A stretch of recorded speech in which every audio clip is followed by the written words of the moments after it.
Well, hello everyone, and welcome to our next lecture for electronic music techniques. As you can see, we're going to be talking more about working with audio as well as the mixer in Studio One, so let's go ahead and dive right in.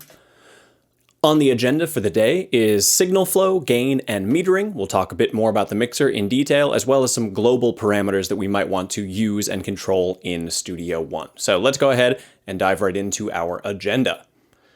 So a signal is a function, or the representation of the compression and rarefactions of air that describes the attributes of a phenomena, and in this case we are talking about acoustical energy or sound. Now, within our digital audio workstation, we are going to see signals via audio files, regions, waveforms, and meters. We have a number of ways in which we perceive, represent, display, and perceive and manipulate these signals that we are dealing with. Signal flow is the path that a signal takes, and it's something that we want to be aware of, especially in like a studio recording session or a live sound session where we know where signal from point A to point B is going and what's happening along the way. But it's also very important within our digital audio workstation. We need to know where signal is coming from, where it's going out, what's happening along the way.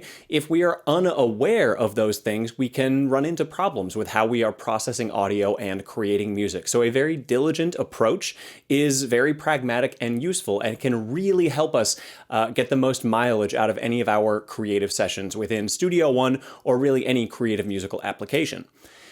So the basic terms related to signal flow are source, which not surprisingly means the starting point of a signal. So if you're wondering what could some sources be in this context, well, something like a microphone, right? We're receiving signal from that is the source. That is where it really begins. I mean, a case could be made that the person making sound into the microphone is the source, but that's just in the world. So we're not as concerned about that. The microphone would be a source of signal. Could also be something like a sound file, and that could be within our audio workstation, or it could be in a live sound setting again, where maybe there's a tablet or a phone connected to a PA system, and that's playing like the pre-concert music. Inputs. Another one of our terms. So we have sources and we also have inputs, which can kind of seem like the same thing, but we want to distinguish them a little bit. This is a point along a signal path that accepts a signal into any component of the system. So anywhere along the way that we are going to connect something, that is going to be our input. Anytime we add something into it. So where we plug that microphone in would be the input, or where that sound file gets onto our audio track, or how the Bluetooth phone that's playing the pre-concert music gets to our mixer. That's going to be accomplished through inputs. And then outputs. Again, not surprising, that is a point along a signal path that outputs a signal from any component of the system. So let's just give a diagram of what this basic signal flow might look like. So here we have a visual representation of sound in the air where we have compressions and rarefaction. Again, wiggly air. That's all sound and music really is.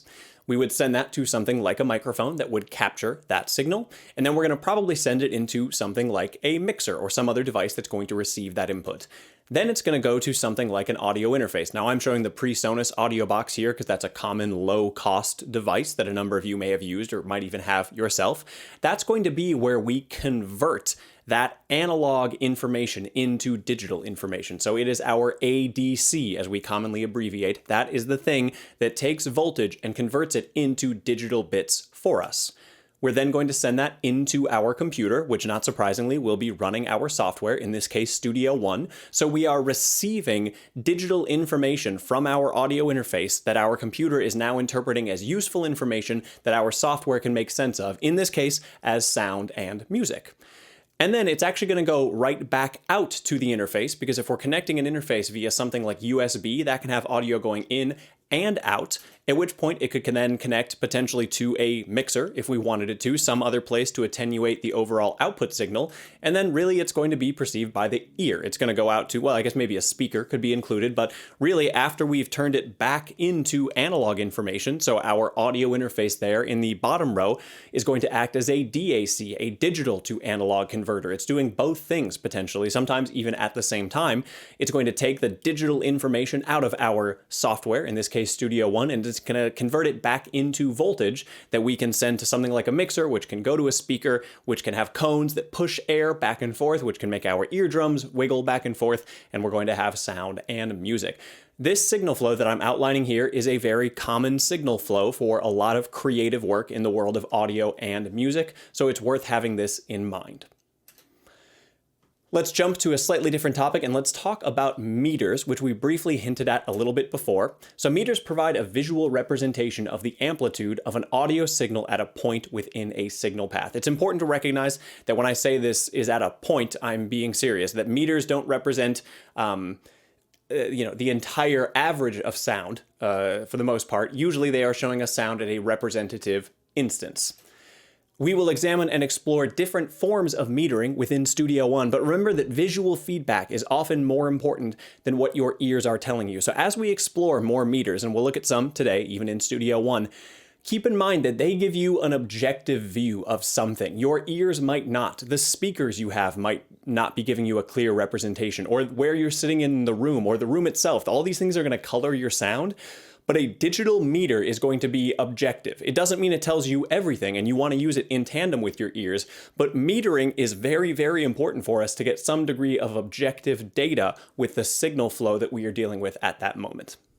So our mixer within Studio One includes a meter to show the relative amplitude of each individual track. And we can see it here, that in this case, it's representing a range of about -72 to upwards of +10. If you actually bring that fader all the way down, it will reference that it is at -infinity, which we have discussed before. That is going to be our sort of no signal on a particular path or a particular fader. 0 being our ideal theoretical maximum displacement and amplitude. It also has a main output, which you can see on this example, and that main output fader is where all other tracks are sent and summed, and we will talk about that in just a little bit. But keep in mind, every time you open the mixer in a session of Studio One, and this is true of most digital audio workstations, there will be a main or master output, usually all the way over on the right side of whatever mixer you were dealing with. It could be on the left, depending on the software, but it's usually very clearly labeled. Keep in mind, that is the overall amplitude and mix for your entire project. Every other track usually finds its way to that main output at one level or another. So that's the summation of all the signals we are dealing with. So the meters will look different for that main output compared to any of the individual tracks that you might be dealing with and the meters on each of them. You are able to set the input for each track, which could include your own microphone, for example, on each track, or it could include any other number of sources. So in this case, on Studio One, you can see I've highlighted here with a little rectangle. This is where we select our ins and outs of that track, or our I/O. As you can see here, I have a couple of different options in this little image that I'm showing you, where I'm receiving input from left plus right. So that was a session with my audio interface, where it means that if I plug into my audio interface a signal in both my audio input 1 and 2, they are going to sum on that track as a stereo track. You can see the one to the right of it is input left, and that means it's actually just going to be a mono track. It's only going to be receiving signal from one location. You can see I have the input left and right, then left, and then left and right again. And you can see directly underneath that, it says main, meaning each one of these faders and these tracks are going to send their audio directly to that main output meter, and we're going to hear it out of the main output of the Studio One session. We will explore some options in the future when you might want to send things somewhere other than the main output, potentially in like a live sound setting where you're doing multi-channel stuff and you might not want everything feeding to that one main mixer. In this course, we are going to send everything to that main stereo output. You can also arm a track for recording, which is this button right here. So if you plug a microphone in to Studio One and you set it to receive input from like input 1 of your audio interface, if you hit that little circular button, you will arm it for recording. And if you've plugged everything in correctly and set your audio preferences correctly, you will see input metering. You will see the signal coming into that track. And then if you actually want to record it, you can simply hit record on the transport at the bottom of the screen and you will start capturing that audio. Another really important button is to tell the track to monitor its input signal, and this is going to let you hear what's being recorded. So this little button, that little speaker icon on each track, is going to let you hear in real time what's going into that signal and into that track, like in your headphones or coming out of the speakers. This is something you need to be careful of with feedback, because if I did that in this space I'm in with my microphone right here, and if I armed my track for recording and then set it to do input monitoring, that signal would come right out of my speaker that's just a few feet away. It's just out of frame. It's right there, and that would create horrible feedback. Usually, if you're going to turn that input monitoring on, that means that you're in a recording studio where you have people in one room and then like a soundproof glass wall and then other people in the actual recording space. Or in my case, I have headphones on, so I can do input monitoring. I can hear my voice through the signal, or I could hear other instruments or other input sources. But those two buttons are really important to get you up and running with capturing signal and hearing it properly as you are recording. So as we begin working with the mixer, one of the best features I think to adopt early on is the use of groups, which does exactly what it sounds like. It groups tracks together. We will talk about other similar features in the future, but right now, just know that you can shift-click to select multiple tracks and right-click to see an option to group tracks together, which I will demonstrate in a later portion of this lecture as well. And when you do this, tracks in a group will all behave automatically together, which is great. So something if you have like 8 microphones on a drum kit, you can group those together and you can bring them all up or down at once, which is really going to speed up your workflow. We will talk about this when we explore the Impact drum kit in Studio One in the very near future, and how it's often very advantageous to group all of those tracks together. A small symbol, you'll notice, appears above the track, like right above the meter there, when a track is in a group or part of a group. So you can see that all 4 of these tracks belong to some form of group together. So there's a little useful bit of visual feedback there to help you out. So we talked a little bit about normalization before, but let's just give a quick another note to it so we can formally define it, because it is a process in various domains that fixes some primary feature of the data at hand to be equal in measure in some parameter. Now, it's a very kind of wordy definition, but it is important for us, and there are a couple of key terms there that are very important.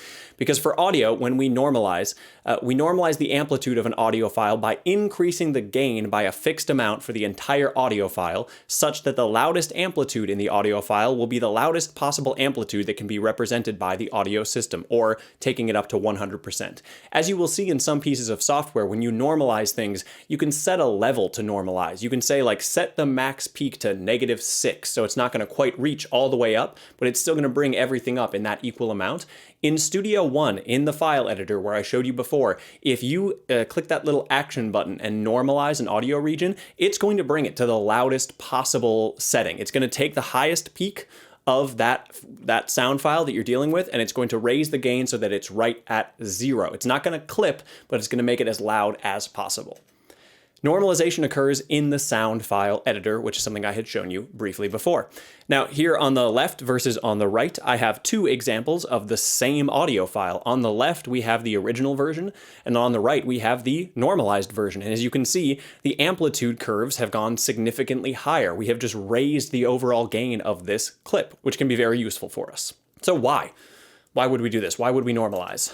Well, if all your audio files have the same peak, mixing the signals can be much more intuitive, and mixing is a whole art form that takes a tremendous amount of time, so why not start with strong, loud, healthy audio files? It's much easier to balance 2 signals that have the same peak than to balance signals that are widely different in amplitude, right? If one signal only gets to -60 and the other signal is getting it all the way up to 0, putting those things together is going to be tricky and difficult, and you're going to have to do a lot of work with faders and automation, as we'll talk about in the future, to maybe make those signals work together.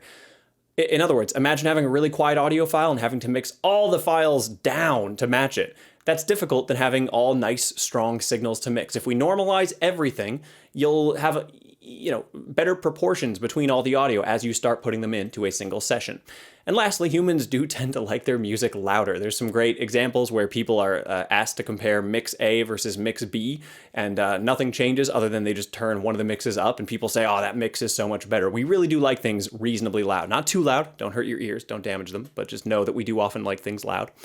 And if we have all the signals relatively loud because we normalize them, then in order to avoid clipping, what you have to do is turn signals down. And this is a really great piece of advice. This is how I mix. I don't like to turn everything up. I like to bring things down. I like to start with strong signals and pull the faders down so that I'm not, not having enough room to begin with, or that I'm having all sorts of quiet audio files. It's good to start with nice, healthy, loud audio files and pull things back as necessary. So for example, if you need more bass drum, you might have to turn everything else down rather than turn up the bass drum, because all of your files and all of your audio are at weird levels that aren't consistent with each other. So normalization is a great first step in a huge array of audio options, creative outlets, whatever it is that you might be doing. Normalizing audio files is quite often the very first step that I do across a huge array of endeavors. So with this, and with talking about the mixer and normalization, we are starting to really get at the heart of mixing audio and what that really means for us. So if we combine multiple signals, in other words, multiple audio tracks, we have to manage their combined signals. If one signal is loud and another signal is loud and we put them together, that can be problematic. We have to be mindful of how we are putting these things together. When two or more audio signals from different tracks occur at the same time, their simultaneous amplitudes sum together. All right, that's what's happening. If we have two tracks and they have audio files on them, and they both get sent to that main output, that means we're just adding those things together. They are literally summing the values of displacement from that -1 to 1 and the other track from -1 to 1. Those values simply get added together at any moment where they line up. And remember that we can think of how a computer stores that audio consisting of numbers from -1 to 1, with 0 being no air pressure, 1 being the maximum, and then -1 being the minimum pressure that can be represented. So our waveform, as shown here on the right, that's showing us values from -1 to 1, and we add those all together by the time they get to the main meter from any individual track. This means that when signals mix together, we have to make sure that clipping does not occur on the output track of our project. This is important, and yes, you are graded on it. You are not allowed to have any of your projects clip. So watch that main meter carefully in Studio One, and if you see your main output meter go above 0, it gives you a big red warning. It goes above 0, and it lets you know by how much. Turn things down. There's no excuse. Your projects should simply never clip. If they do, turn things down. Now, how do you make things still sound loud and impactful in the way you want to when you have to turn everything down? Well, that's a whole other art form, and we will talk about it in this class and others in the program as well. So just know that that is a consideration, but clipping is not something that's allowed to happen. I guarantee you no really great mix you've ever listened to that you thought, oh yeah, this really kicks, this really slaps, this is really loud, this is in my face. It's not clipping. It's not going above that theoretical 0 to get louder, because in fact, you're not necessarily going to get a whole lot louder when you do that. You're just going to distort your signal and lose precious digital information.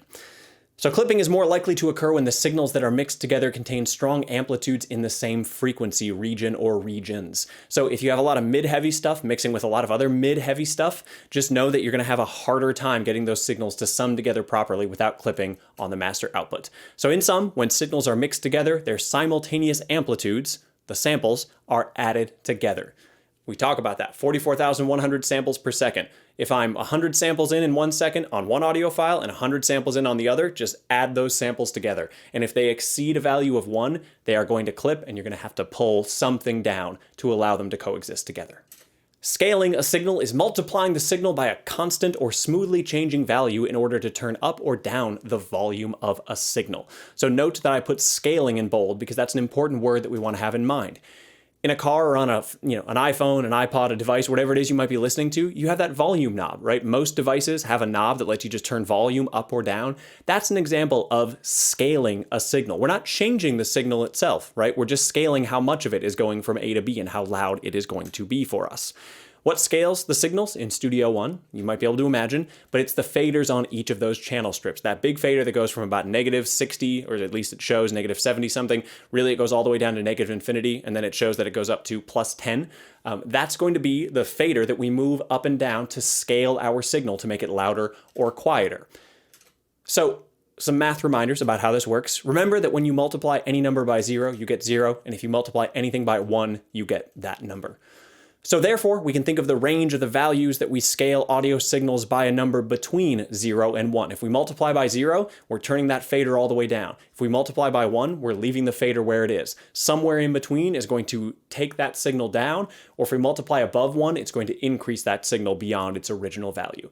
Most of the time, when we think about scaling signal, we really think about scaling things back with our faders. We usually don't want to use our faders boosted to increase the amplitude. We'd rather increase the gain of the signal, either on the input capture or just with the actual clip gain, which I will show you how to do in Studio One in the very near future. So when a signal is scaled, the output consists of the original sound only, but at a different amplitude. So again, this is important to remember. We're not changing the signal when we scale it. If we turn the fader down, the audio file on that channel does not change, just how much is getting sent to the master fader.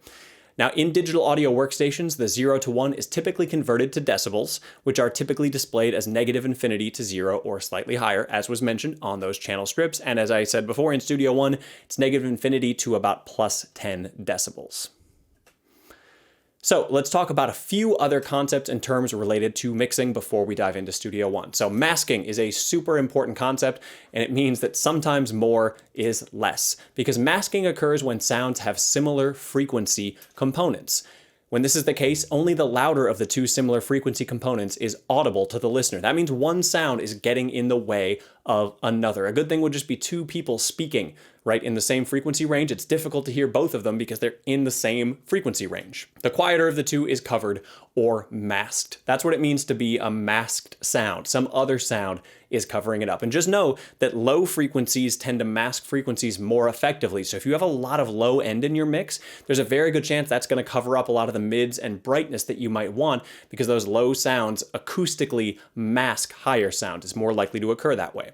So therefore, having many audio files playing simultaneously is often counterproductive, and it can lead to a messy, unclear mix. If you have too much going on, that can be problematic because we quite literally cannot perceive all of it at once. Now, maybe you want to artistically do that, in which case, cool, but many times that's not the artistic goal. So we want to be mindful of masking. And note that our ears are best able to comprehend multiple auditory events if they are within that range of the human voice. So if you are going to have things that exist together in that range of our human speaking, is going to be one of your more effective options overall. But still, it's best to avoid having too many things of the same frequency content playing simultaneously. A little bit about depth and location of our mixes. So we can define depth as the perceived distance between the listener and the audio components in the mix, right? How far away does something sound? Does it sound present? Does it sound distant? Does it sound somewhere in between? Is it moving back and forth? And even when you are thinking about it, you have an understanding of the distance of sounds from your person, even if they are in a recording. And it's true, we do localize sounds. We recognize whether things are far or close from a number of factors, largely how long it takes the sound to hit one ear and then diffract around our head and get into the other ear. We can localize sounds that way. And mixes that sound flat will often lack depth. It sounds like everything is the same distance away from you. It's like a whole orchestra is being recorded, but they all sound like they're coming from the exact same little spot on stage instead of taking up this entire place. So depth is achieved with many different mixing practices, and it can take a while to get good at creating mixes with good depth. But stereo signals with little difference between the right and left will often lack depth. So our use of the stereo field by panning left and right can be a huge component for helping us get a good depth to our mix, as well as having different audio signals at different amplitudes that can increase the depth of the mix. So having some things that are quiet, some things that are loud, that's going to make some things sound more present and close and other things sound far away. So just having everything loud is not a good strategy for coming up with a good mix. Having things quiet can make the loud things sound more effective, and it can make them sound close, and it can make the far things sound far by having them quiet. So keep in mind, everything should not be the same amplitude in your mix. If it does, it's just going to sound very flat, as we would say. And if you have largely mono signals, panning is very important to a sense of depth. So whether something is left, right, center, somewhere in between, it's really important. We don't want everything dead center, and we don't want it all at the same amplitude. We want to spread things out left to right and move things forward and back to create a much fuller sounding mix. We will explore depth in the future, but having a different amount of reverb on different components of a mix increases our sense of depth. So we will discuss reverb and how to use it in the near future as well as having a distinct EQ on different sounds increases the perceived depth of the mix. We're going to talk about EQ in the very near future and reverb not long after that. So keep that stored away. Those are two other very, very powerful tools for creating depth in your mix. Now, the same basic features will affect what we perceive as the location of the audio signal. So all those things I was just mentioning also, right, they help create a sense of location.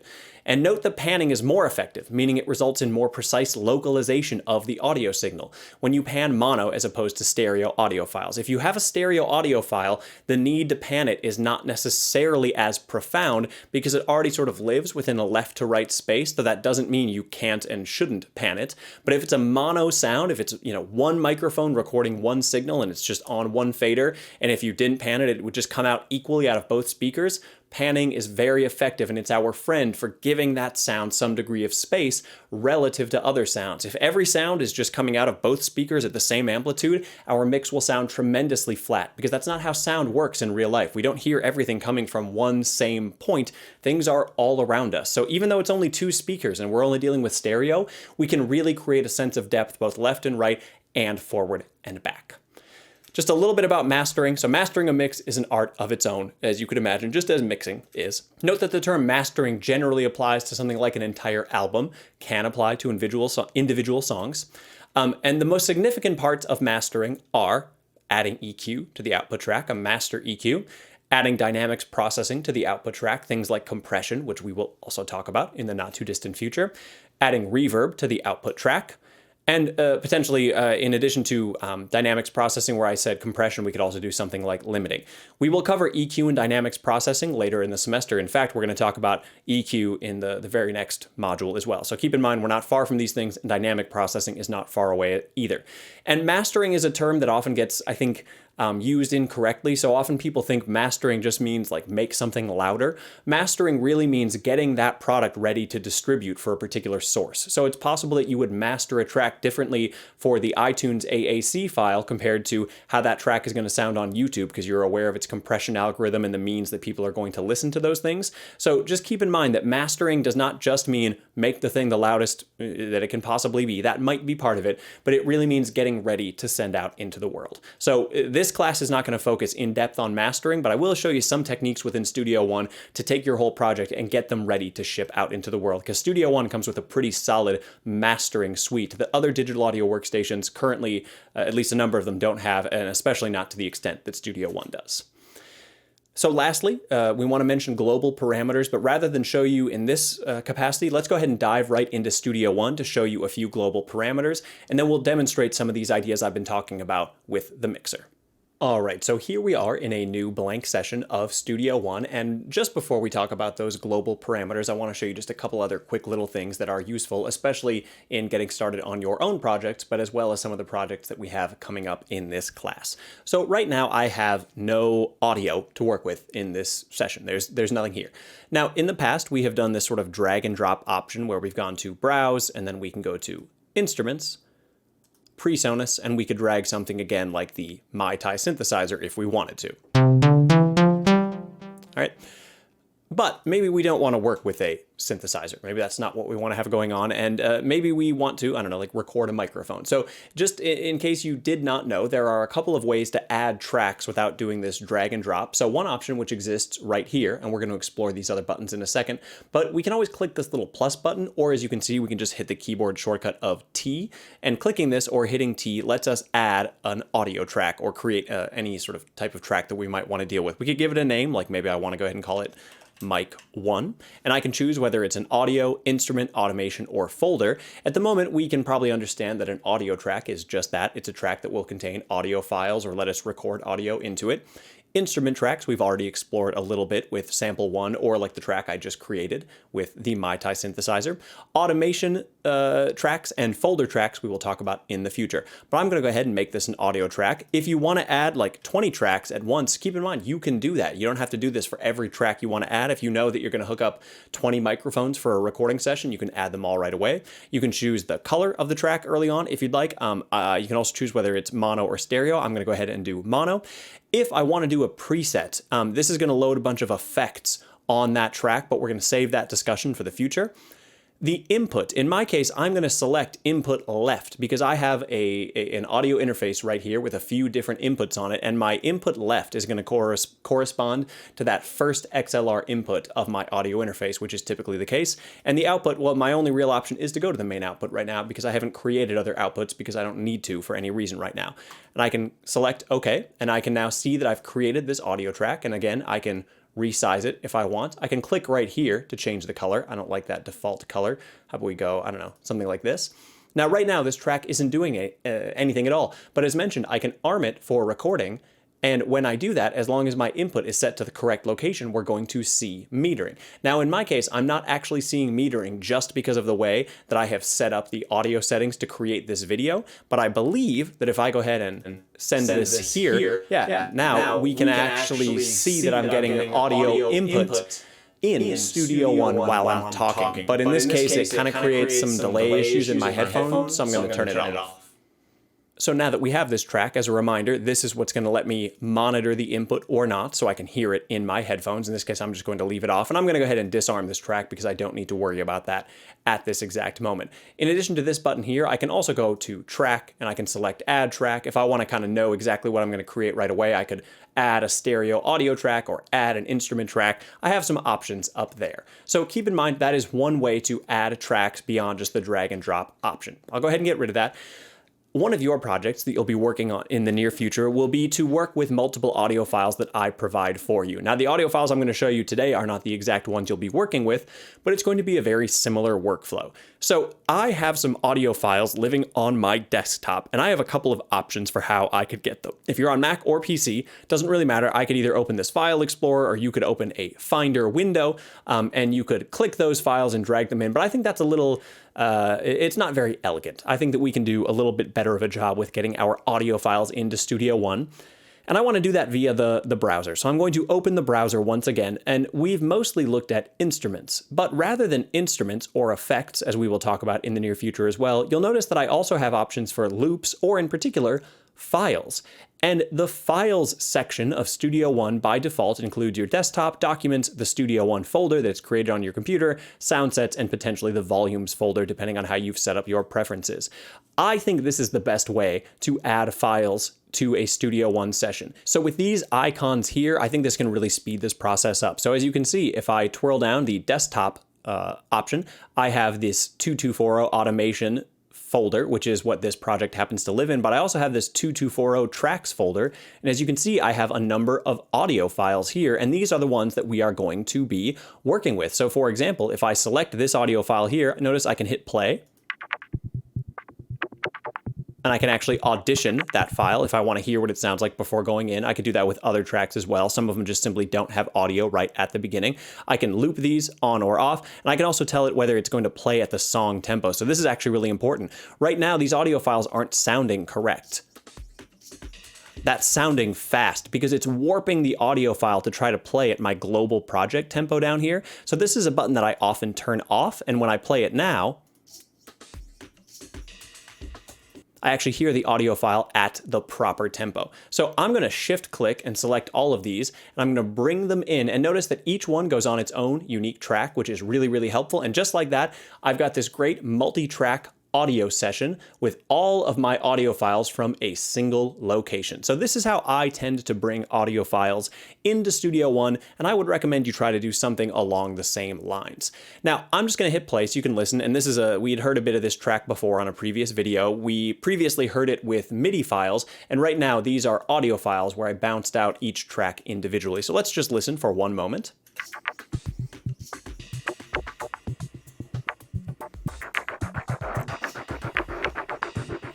Okay, great. So this sounds wonderful. Let's go ahead and save this project. I'm going to go ahead and click File, Save, and now I'm just going to go ahead and quit Studio One. Okay, so on my desktop, I have this 2240 tracks folder, which is where these files that I was just working with live. Now, just to demonstrate something, what if I change the name of this from 2240 tracks to 2240 tracks with 3 Z's? Okay, I've changed the name of this track.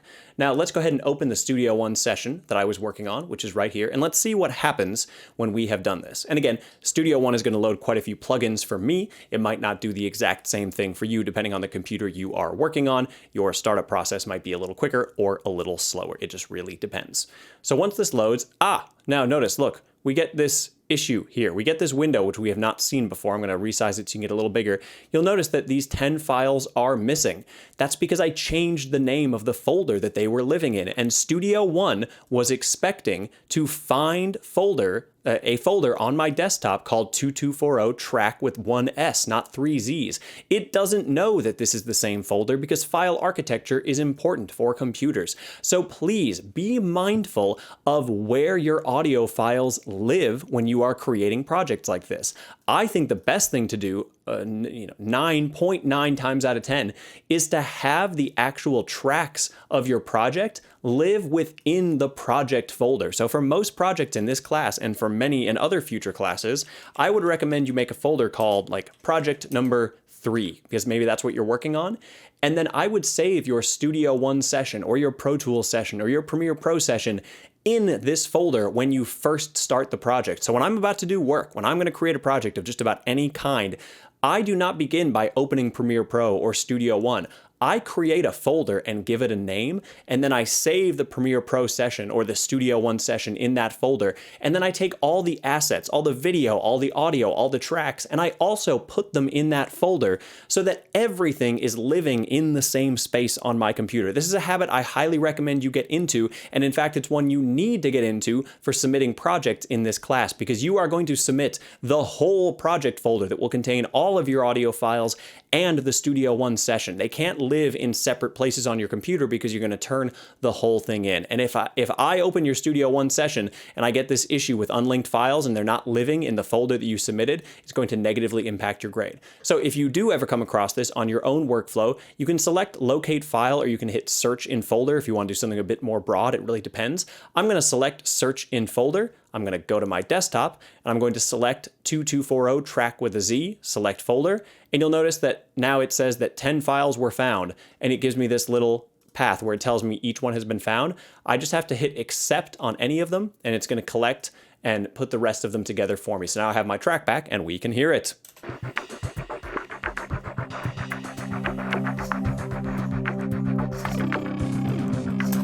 Okay, so with that in mind, let's go ahead and now talk about these global parameters I mentioned. So most of them live right up here within Studio One, and just because it actually relates to the global parameters, I'm going to hit this little I button for the inspector, because you remember that the inspector shows us information for each track. The inspector window also shows us some information for these global parameter options as well. So let's go ahead and show you one at a time how these work. So we already talked about add tracks. So within these global parameters, the first thing I want to look at is this tempo track option. So if I click the tempo track, you'll notice I can see a line that represents the tempo of my project. It's showing 82 up here and it's showing 82 down here. I can change the tempo of my project at any point. I can change it, of course, by shifting this value and typing in something like 120 instead of 82, but I also can change the tempo of my project at different points throughout. So for example, all I have to do is click and I add a little node, and I can click that node and I can drag it upward or downward to change my tempo. This can happen over some amount of time. As you can see, when I hit play, the tempo is going to slowly decrease. I'm just going to go ahead and turn down my main mix, so all we do is see the tempo value decrease. We can see it happening down here. So depending on the nature of your project, you might want to have the tempo change. By default, it gives us a minimum and maximum range, but I can actually just enter in new values and I can increase the size of this window if I need increased resolution for changing my tempo tracks. And I can add as many of these nodes as I want, and my mouse is going to be sort of context sensitive, whether I'm clicking the node to drag it or whether I'm creating a node. I have some options here. I can also hover slightly above and between two nodes. You'll notice I get this little sort of sideways division symbol where I can just drag up and down entire sections of the tempo, or in this case, the entire thing, because I'm at the end of the last node. So this is the tempo track, and it's an example of what we would call a global parameter because it affects every track in the window, not just an individual track. Like when I select a track here and change something on the inspector, these are what we would call global parameters. So there is the tempo track, which I can open and close with this button. The next one I'm going to open is the chord track. Now the chord track doesn't exist in all versions of Studio One, so if you're on Artist, you may not be seeing it, but I do want to show you what the chord track is very briefly. It lets me hit Control and I can draw chords out. And this can be visual in terms of just showing that C major is maybe the chord that exists for these bars. But if you have tracks and MIDI instruments set up accordingly, which we will talk about in the future, you can actually have all the tracks in your project adhere to the chords that are written up here. And it's really cool. It'll actually take audio and MIDI files and it'll shift and snap all the notes around it so that they play on those particular chords. And if you double click, you get that little chord editor and you can make all sorts of cool funky chord combinations. You can add a bunch of stuff to them, and then your project is automatically going to do that. At the moment, nothing is changing because I haven't set it up to do it that way.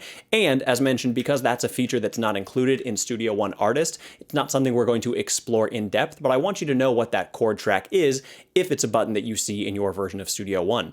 You'll notice that the chord track interact with the inspector. So if I select a track, I get information in this inspector window. The chord track is the same thing. If I click the chord track, I actually get information and I can see all of my chord changes in a nice little list in case I want to view them or move them around or edit them within the inspector to some extent. So that's the chord track, which I will once again hide.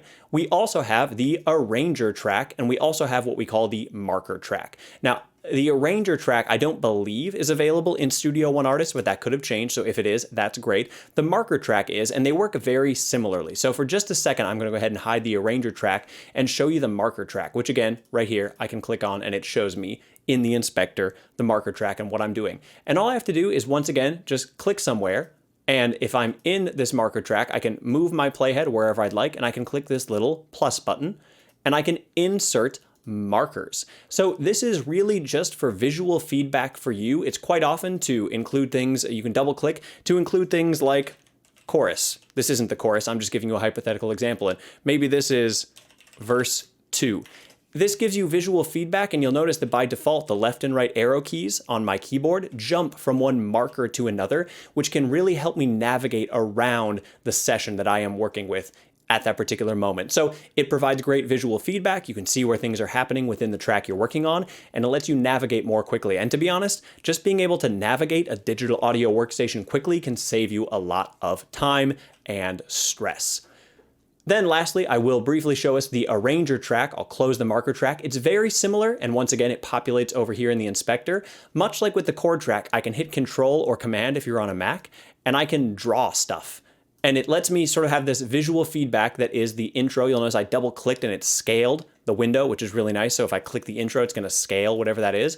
I can hit Control and I can start drawing again. And it sort of automatically populates the text here, but you don't have to stick with those. You can edit them over here and we can change. Maybe that's not the verse. Maybe that's the post intro because we have two intros. And again, provides visual feedback, lets me jump around. And there are a few other options of cool things you can do with this arranger track, but again, they go a little bit beyond the scope of Studio One Artist. But again, if you have the full version and you see that button, I want you to know what it's there for. Again, primarily for visual feedback, but you can do some cool stuff like move things around and arrange things and sort of truncate and change the shapes and proportions of all that kind of stuff. So it can be very useful.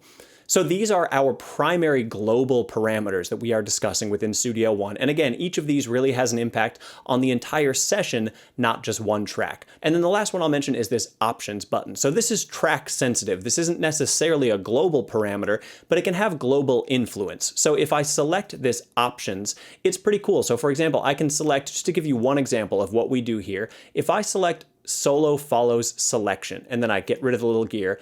Let's say I have this track selected and I solo it. It's pretty cool. If I hit down on my arrow on my keypad, you'll notice that it solos whichever track I have selected, or I can just click another track, and then whatever track is highlighted becomes soloed. This is because I've now turned on solo follows selection. We can explore a few of these options in the future, and again, let's say I've soloed a few tracks, I can unsolo them all or mute them all or solo them all, whatever I want to do with this global mute and send buttons down here. So just keep those in mind.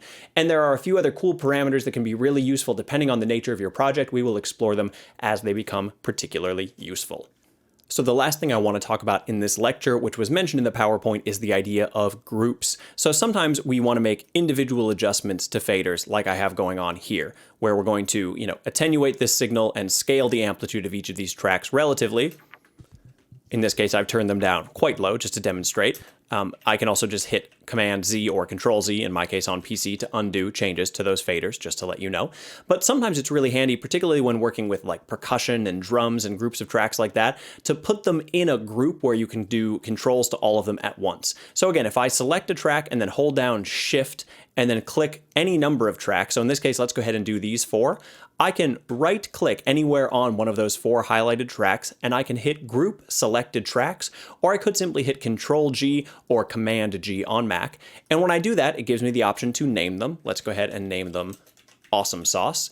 And when I do that, you'll notice this little icon appeared right above the meter on each track, and if I hover my mouse above it, I can actually see the name of these groups. So I could put these 4 tracks in a group, and how about I put these 3 tracks in a different group, and let's call that one Awesome Banana. And now you'll notice that these are in awesome banana. And it's cool because now if I want to adjust the attenuation and scale the amplitude of all 4 of these tracks, they work in tandem. And this can be great for bringing down signals, again, of something like drums, where maybe all 4 of these tracks are really loud and I want to scale them and do stuff a little more quickly to entire groups of tracks. So with that in mind, that is all we have on the agenda for today. Coming up in our next lecture, we'll be talking about filters, EQ, and automation, and how to use those parameters within Studio One.